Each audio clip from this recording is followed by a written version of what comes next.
Welcome back. This is the part 3-2 of Unit 0 background information, which is about the advanced word stress patterns. For your information, if you didn't watch the part 3-1 video, I highly recommend you to watch it before you continue with this part 3-2 video. So from the lesson procedure, like the previous video, part 3-1, I feel the background information on advanced word stress patterns is necessary in advance to practice identifying stresses in words. Then you may be wondering what is the difference between basic and advanced. Well, as I briefly touched on in my last video, today's main focus is on the last factor that affects the stress placement in English words, which is the word formation, how a word is formed. So throughout the videos on word stress, what I'm aiming to cover in overall are the word stress of single words and multiple words. These are just two categories that I made up for the simplicity, where single words refer to simple words and complex words, and multiple words refer to compound words and phrases. And since I covered the word stress of some simple words as the basic word stress pattern, in this video I will be teaching about complex words, compound words, and phrases. In fact, this was my original plan, but once again I underestimated how much I could talk about just on complex words. So I genuinely can't apologize enough, but I had to choose to focus on complex words and carry over the multiple words to the next video. Anyway, now let's look at some questions to think about before we continue. 1. How can we tell if a single word is a simple word or a complex word? 2. Can affixes change the stress pattern of a single word? Feel free to pause this video to think about these questions.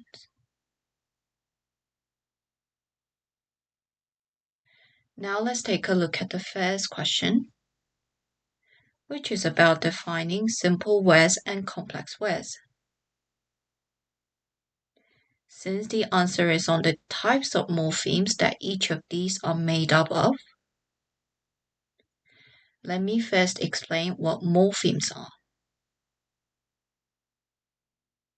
I seek for your understanding as I will be digressing, but it will still be relevant to the question.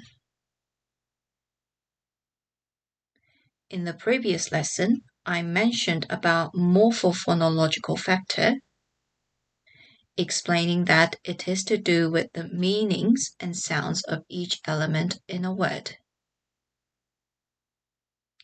This actually gives clues on what this morpheme is, which is defined as the smallest meaningful and grammatical unit of a language. It also gives a clue on another word called phoneme, which is defined as the smallest unit of sound of a language. So it is often simply called as sound, as in the title of my part 1 video, as well as in the lesson procedure. Anyway, to explain about morpheme in terms of its size, I've got to invite the concept like syllable and word as well, where syllable is known as the smallest unit of speech sound. That is a sound that is able to develop as a speech. And word refers to the smallest meaningful unit of a language that can stand alone. At the beginning of the part 2 video, I compare syllable with phoneme and word by saying that a syllable could be equal to or bigger than a sound, that is a phoneme, and it could be equal to or smaller than a word. Similarly, for the size of a morpheme, I can say that it could be equal to a phoneme but smaller than a syllable. As for a morpheme like s, which can't be a syllable since it doesn't have any nucleus, or equal to both a phoneme and a syllable. As for a morpheme like a, which consists of one nucleus that works as a syllable, or bigger than a phoneme and equal to a syllable. As for the morphemes like re, pre, and nes, or bigger than a syllable but smaller than a word. As for two-syllable morphemes like tele and ible, or equal to both a syllable and a word. As for one-syllable morphemes like car, write, and spell, or bigger than a syllable but equal to a word. As for multisyllabic morphemes and words like extra and banana. Here, do you notice that some morphemes can stand alone and are complete as words, whereas the others do carry meaning but can't stand alone and are incomplete as words? This is because morphemes can be divided into two types. Free morpheme, which can stand alone to function as words like right, banana, and up. And bound morpheme, which can't function as word on its own, like pre, ible, jagged, or dict. So, finally, I'm about to answer the main question. A word just consists of one free morpheme, just like right, banana, and up, will be referred as a simple word with a free morpheme being a free base. A word consists of one bound morpheme and one free morpheme, like pre-write, will be referred as a complex word, affix added to a free base. And a word seems to be made up of two bound morphemes, like reject or predict, is in fact a word with the affix added to a bound base, and will still be referred as a simple word. To go a little bit further,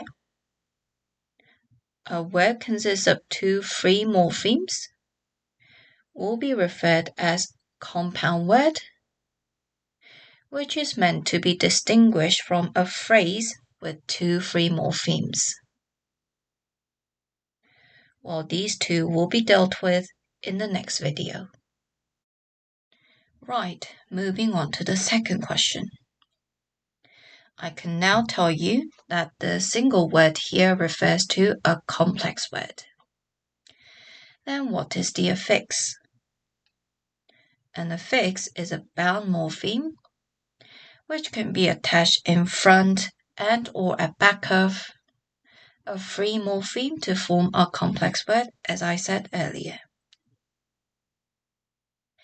And if this free morpheme is called a base, the bound morpheme affix attached in front of the base is called a prefix, and the bound morpheme affix attached at back of the base is called a suffix. The bracket indicates that these are optional, which means that on the base, simple word free morpheme like courage, just a prefix can be attached like an to form a complex word like encourage. Just a suffix can be attached like us to form a complex word like courageous. Or both a prefix and a suffix can be attached like an and meant to form a complex word like encouragement. It is also possible to have multiple numbers of prefixes and or suffixes. To continue with the base courage, a complex word courageously includes 2 suffixes. A complex word encouragingly includes 1 prefix and 2 suffixes. And a complex word unencouraging includes 2 prefixes and 1 suffix. What about the one with just 2 prefixes? There certainly are some words with that condition.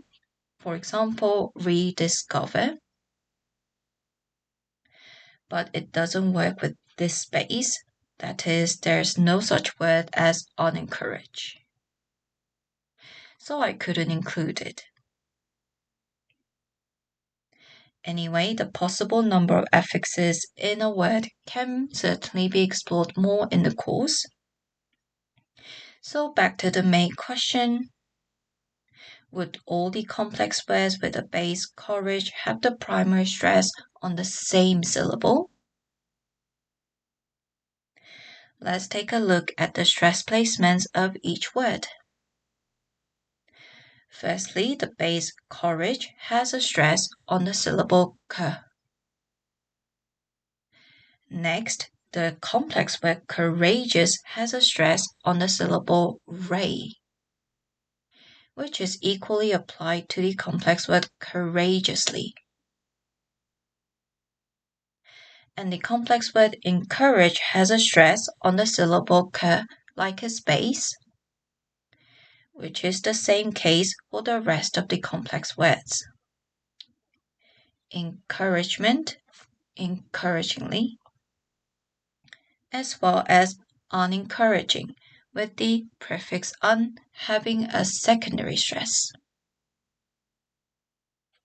So here it seems like the prefix kept the stress position of the base, whereas the suffix changed the stress position of the base. But we have got to see if this is a general tendency. So let me now zoom in into the prefix. For the complex words with prefix, hopefully a good news in terms of its stress pattern is that we can usually work it out in the same way as multisyllabic simple words. See part 3 to 2 video. Since each prefix does not have a fixed stress pattern.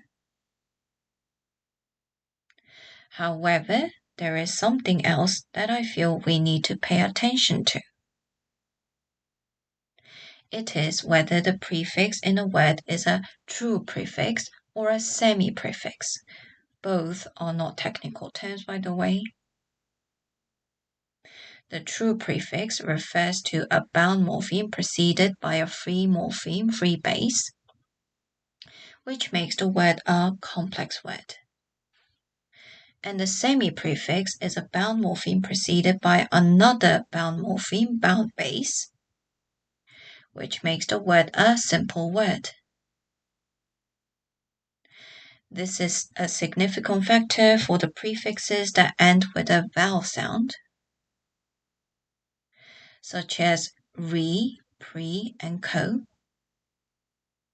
because it tends to have different pronunciation and the stress level.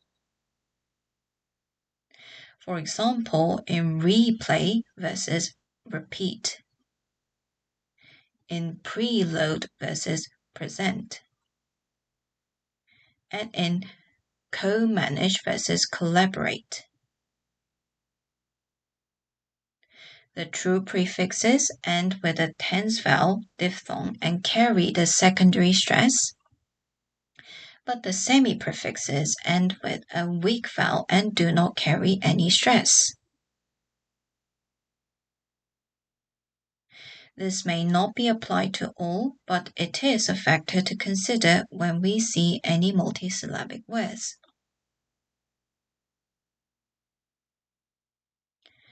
Now for suffix. The first thing to identify in order to find out its stress pattern is whether it is an inflectional or a derivational suffix.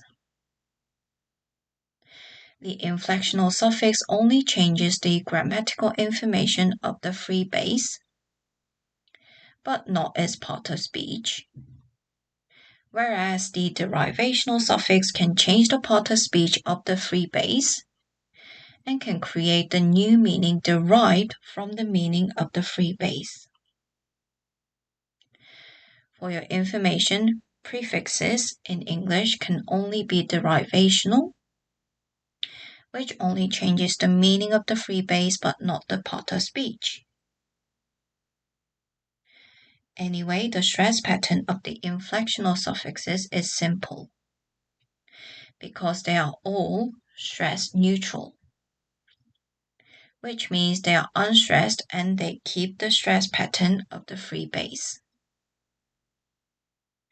Also, the number of inflectional suffixes is fixed in English. There are 8 inflectional suffixes, which can be attached to a verb, a noun, or an adjective to function in different ways without changing the part of speech or the stress pattern, as in these examples. I intentionally came up with the examples containing 2-syllable base to be more explicit that the stress patterns of them are not affected by the inflectional suffixes. Now the trouble is with the derivational suffixes, because the number of derivational suffixes are infinite, and it can have 3 different types of stress pattern. Stress neutral like the inflectional ones, stress changing, and stress bearing. So let me take these to the next page. So, as we already know, stress neutral suffix does not affect the stress pattern of the free base. But the rest of the 2 do affect the stress pattern of the free base. But how they are different is that the stress changing suffix changes the stress onto the syllable before the suffix, and the stress bearing suffix bears the stress itself. Now let me get straight to some examples. Firstly, some stress-neutral derivational suffixes include able, ich, full, ish, less, li, ment, and less. So you will hear that the stress pattern of the free base is maintained for the following words. Comfortable, derived from comfort. Marriage, derived from marry. Beautiful, derived from beauty. Babyish, derived from baby. Meaningless, derived from meaning. Certainly, derived from certain. Amazement, derived from amaze. And happiness, derived from happy. Next, some stress-changing derivational suffixes include il, if I, yes, ati, graphy, and tick. So you will hear that the stress on the free base is shifted to right in front of these suffixes for the following words. Adverbial, derived from adverb. Musician, derived from music. Personify, derived from person. Education, derived from educate. Luxurious, derived from luxury. Curiosity, derived from curious. photography derived from photo, and energetic derived from energy.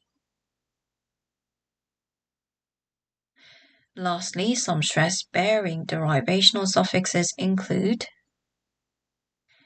ate, ease, esk, et, ease. So you will hear that the stress on the free base is shifted to these suffixes for the following words. Lemonade derived from lemon. Billionaire derived from billion. Attendee derived from attend. Engineer derived from engine. Chinese derived from China. Picturesque derived from picture. Laundrette derived from laundry.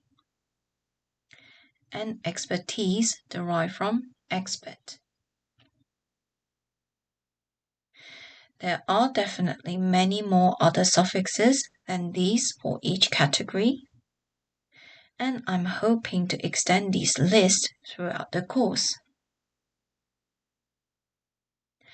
So, in conclusion, in the main lessons, you will be able to practice, but not limited to, identifying if the word is a simple word or a complex word, applying the stress placement procedure of the simple words to the complex words, and segmenting the complex words into affixes and free base. I hope this lesson gave you some insights about the complex word stress patterns, and I will be back soon with the video on the multiple word stress patterns.